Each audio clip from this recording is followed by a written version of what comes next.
Hello everyone listening, my name is Amjad Kadhim, I'm a consultant barrister of Unit Chambers, and welcome to our special episode of our podcast, Family Law and More. And today I am joined by my colleague Bella Tait. Hi.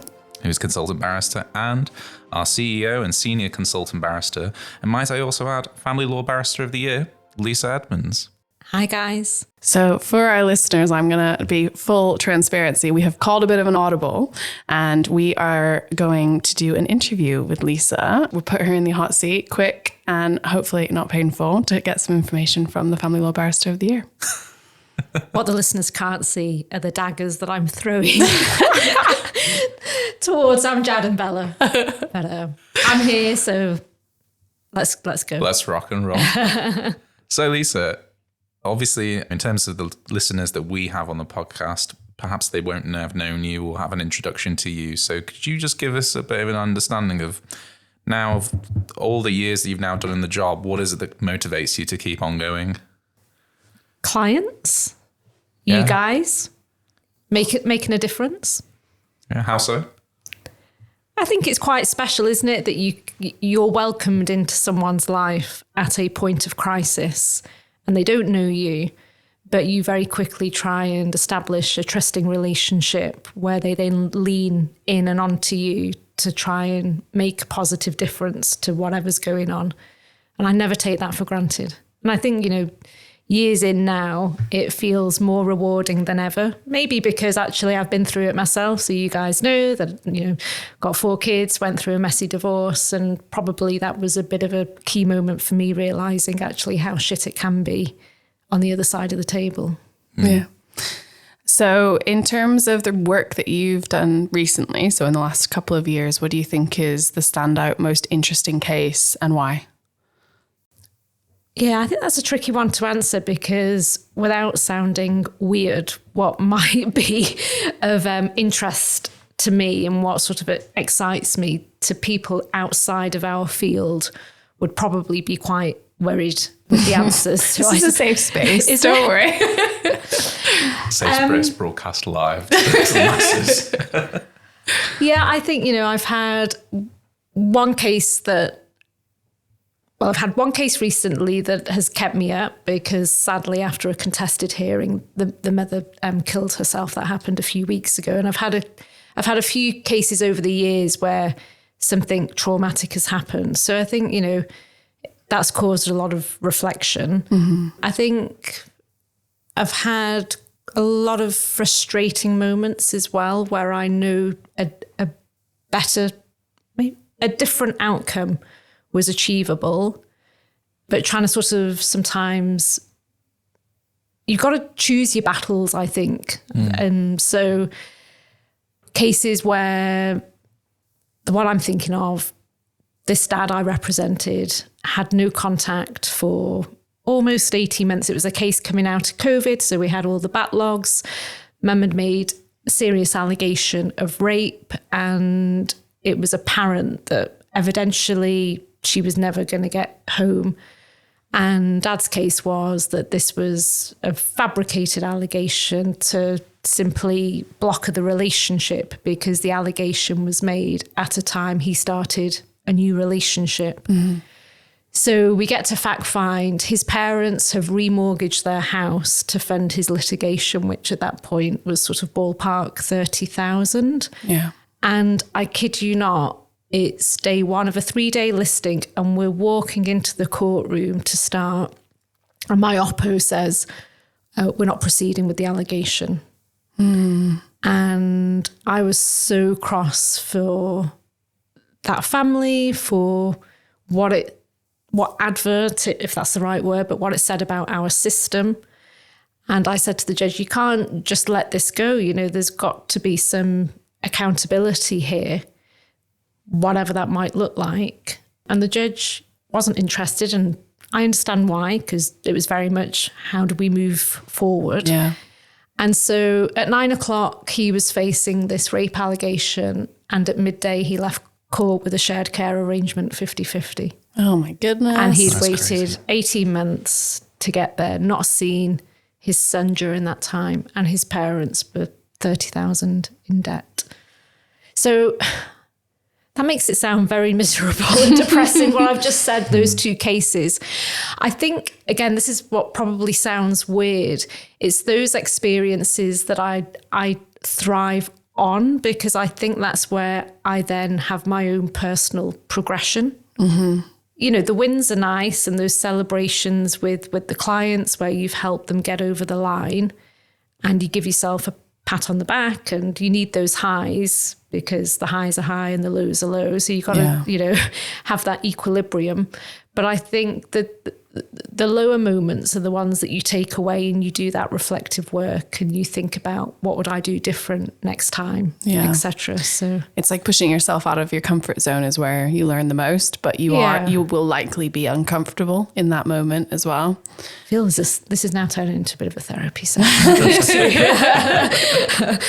Let's do it, Beat. Come on. Well, actually, just on the topic of cases, I want to ask another question. Have you got a case that you've seen perhaps on Bailey or just following through the appeals process, something you've not been involved in that you found to be the most interesting case of the past year? Well, the most interesting one that I've watched was the Court of Appeal decision around Mr. Justice Williams and his decision to withhold the names of the judges in the Sarah Sharif case. So not reading it, but I watched it, and I was a bit nerdy and spent a day and a half with it on the screen at home. Oh, wow. And I thought it was great, because again, people think, oh, you're 20, I don't know how many years, but it's definitely probably near like 23 years now in doing the job, and it's great. But I never, ever think I know it all. But when you're on the front line fighting, doing whatever you need to do for your client, you don't get that space to just pause and look around you and learn from your colleagues, really, because you're so absorbed and invested.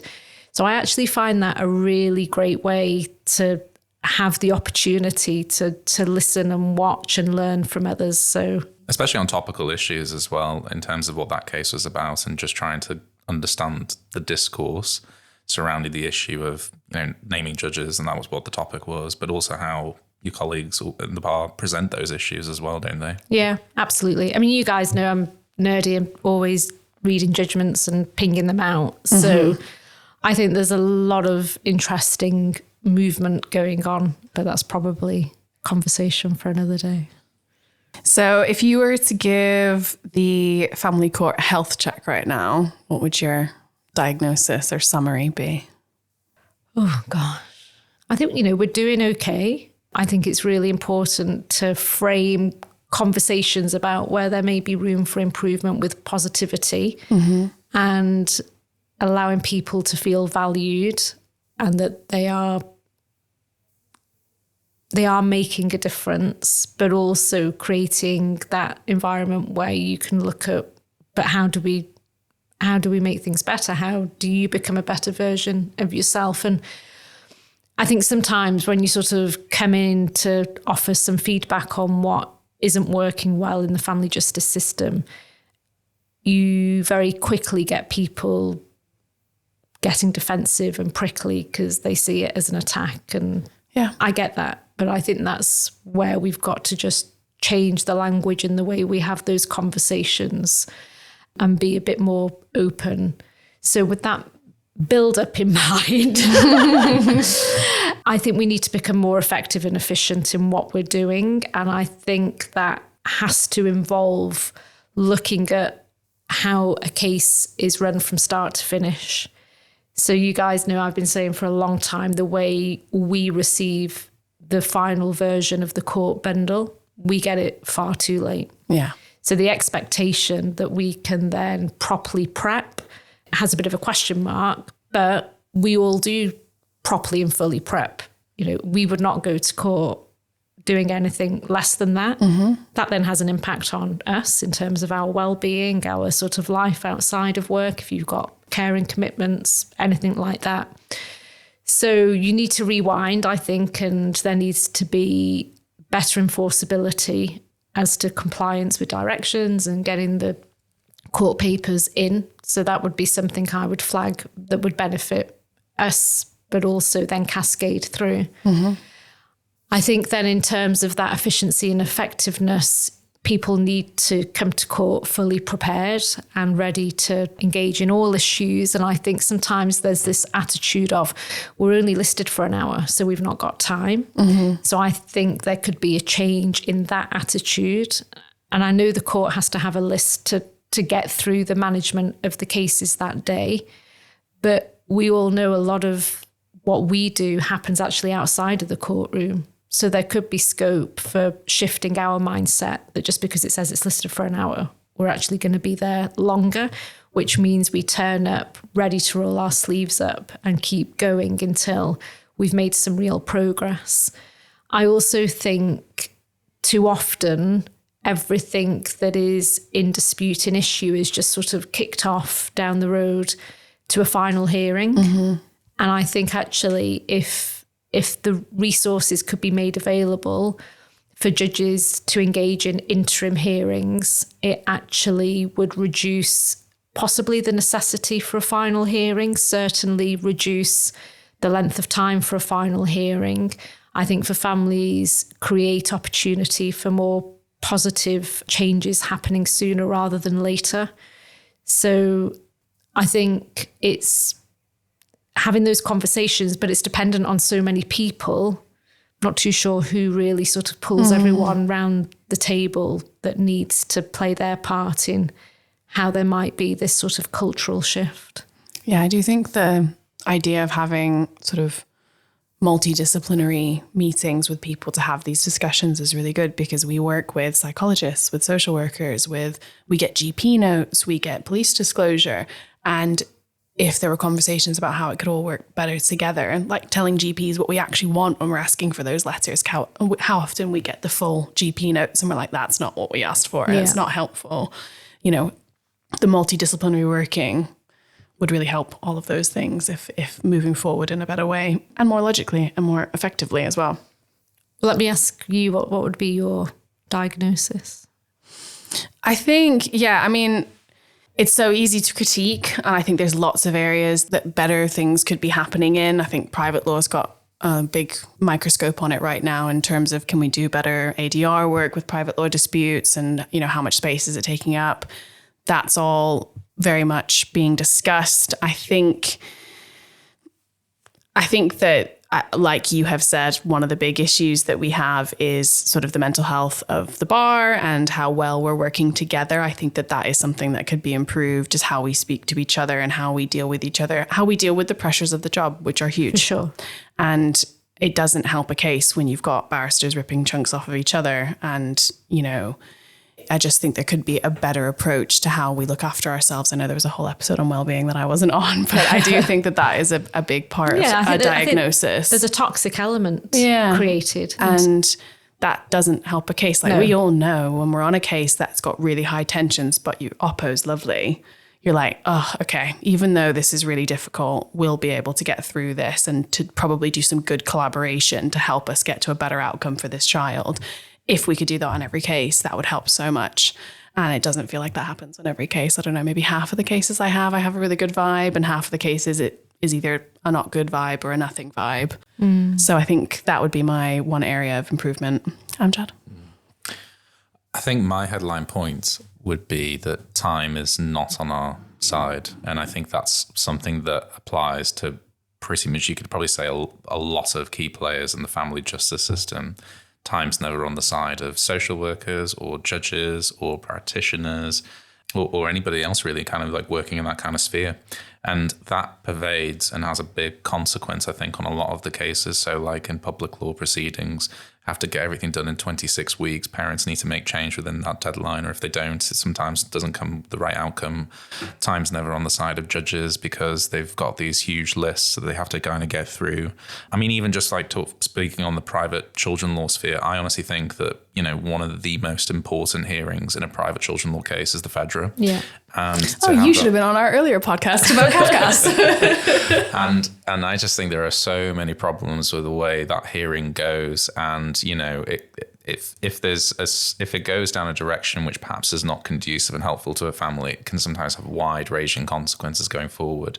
I mean, even just when you just touched on it a little bit earlier, Lisa, like even just accommodating a bit more pre-hearing discussion time is just hugely beneficial, really, because actually if you have people working to try and reach a resolution with more time as possible, you can actually even shape the entire case and how it goes into a direction and maybe not need as many hearings going forward.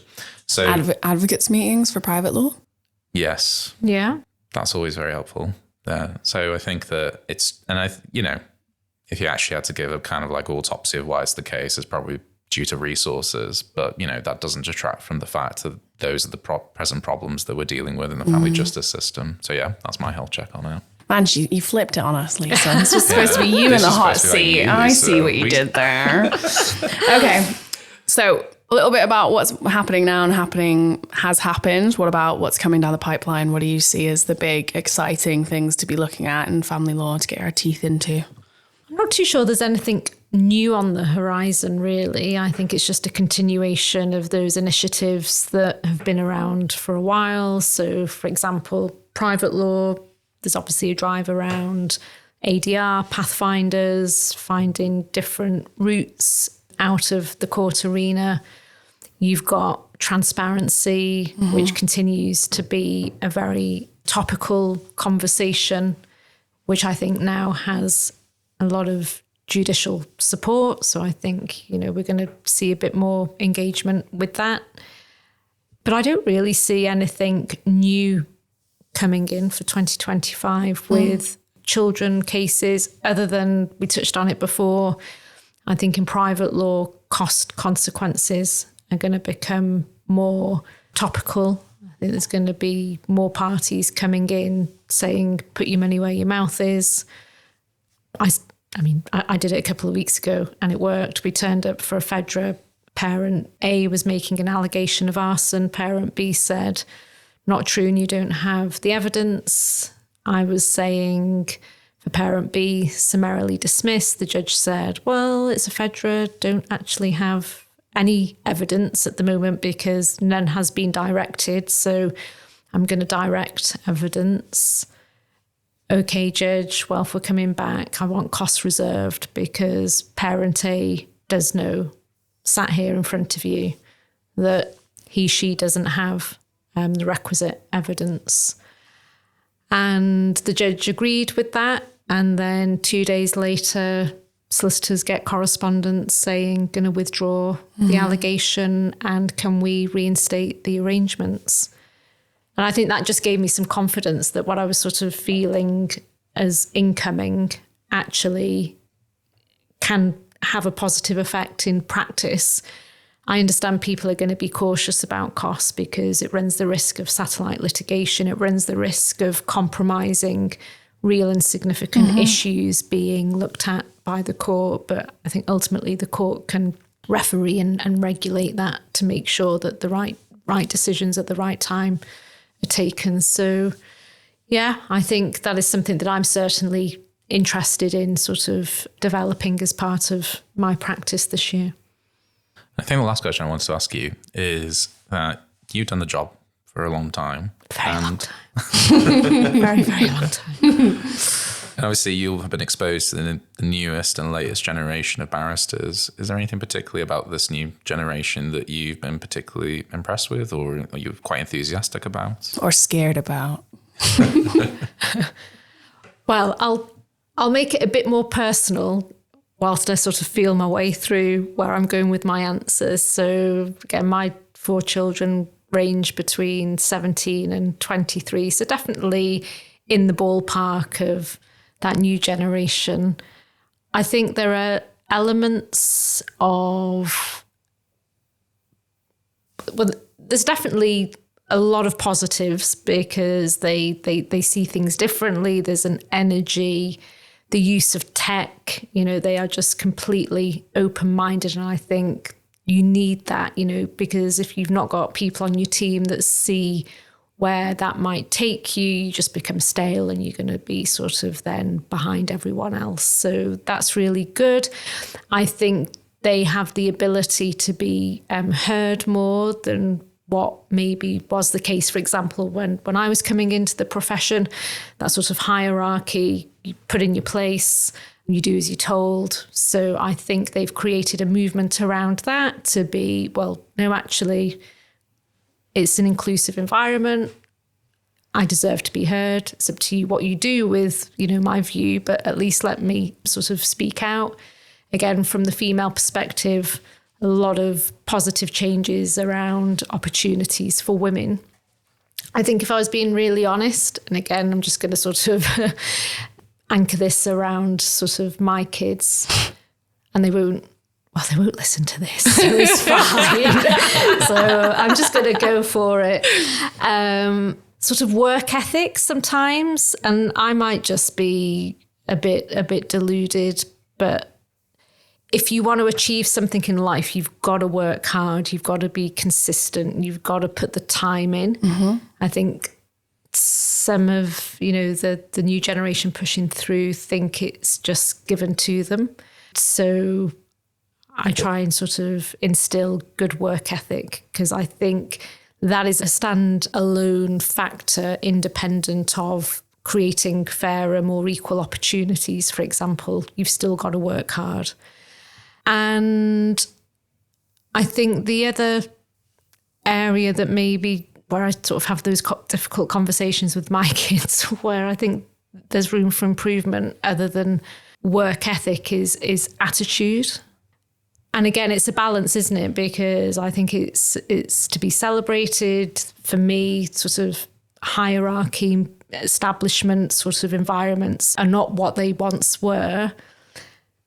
But that's got to be balanced with having the right attitude and thinking about how you communicate with people and being able to listen to those that maybe have been around the block, a bit longer. And so allow them to, or be open to hearing what they've got to say rather than just shooting them down. Mm-hmm. And I think,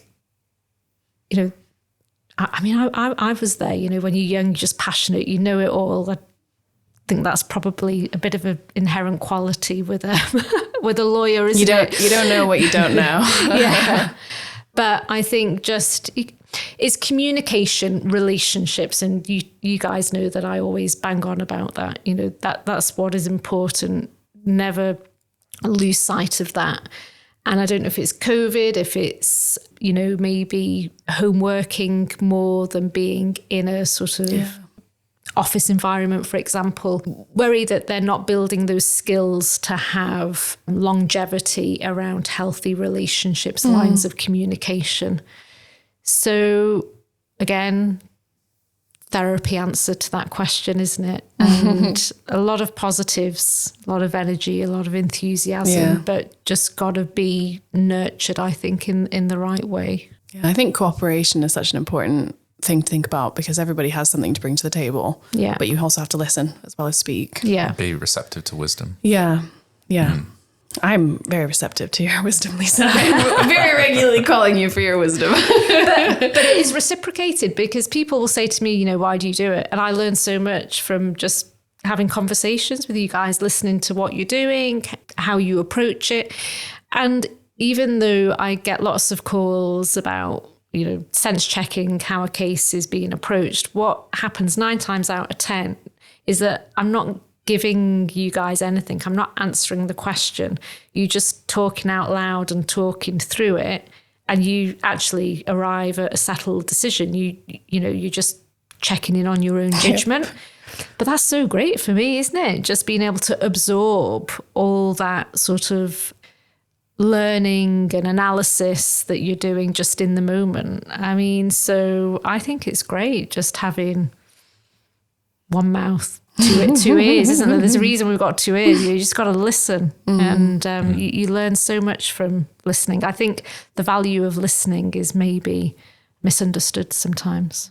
Oh, great. Punchy ending. Lisa Edmunds coming in hot. Barrister of the Year or what? Stop making me blush. I do hate that bit, because I'm also conscious, this is definitely a therapy session now.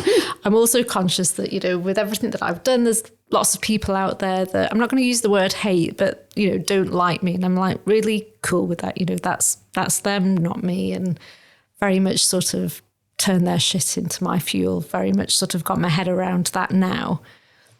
But I do cringe when people say things about that, because I'm just like, those people out there will not want to hear that. So I don't think they're listening to this episode. All right, well, we are going to end just by doing some very quick fire questions with you. Oh, I thought that was it. No, we're done. We're going to do a very quick one. And I'm going to pass the paper to Amjad because I think he should do it. All right, Lisa, you ready? I think so. Okay. Pasta or bread? Pasta. Favorite time of year? Summer. Bike or run? Bike. Worst thing to do at a job interview? Not turn up. Favorite ABBA song? Dancing Queen. Snow or sun? Sun. Dogs or cats? Neither. I wrote this and I knew you were going to say neither to that question. Favorite holiday? I do now enjoy going away with the kids. I didn't at one point, but it is nice now. If you were a character in Friends, who would you be? Joey. Female version. Nice. Good choice. One thing you can't live without? You guys. Aww. Savory or sweet? Sweet. Who would play you in a movie? Matt LeBlanc. Okay. Is that where we're going? Okay. All right. Well, thank you so much, Lisa, for joining the podcast. And to our listeners out there, I hope you've enjoyed listening to this episode. And if you did like it, please subscribe and share this episode to the masses. And thank you very much. Thanks, guys. Thanks, Lisa. And I will forgive you in time. In the next episode of Family Law and More, we discuss honour-based violence in the family courts, protecting vulnerable individuals. Honour-based violence, forced marriage, and female genital mutilation remain hidden forms of abuse, often intersecting family law cases. Whilst the family courts play a crucial role in protecting victims, many practitioners still struggle to identify and navigate these complex issues. In this episode, we break down what constitutes honour-based violence and how it manifests in family law cases, the legal frameworks and protections in the UK, warning signs and risk factors for practitioners to be aware of, the challenges of gathering evidence and ensuring victim safety in the courts, and how legal professionals can provide effective and culturally sensitive support.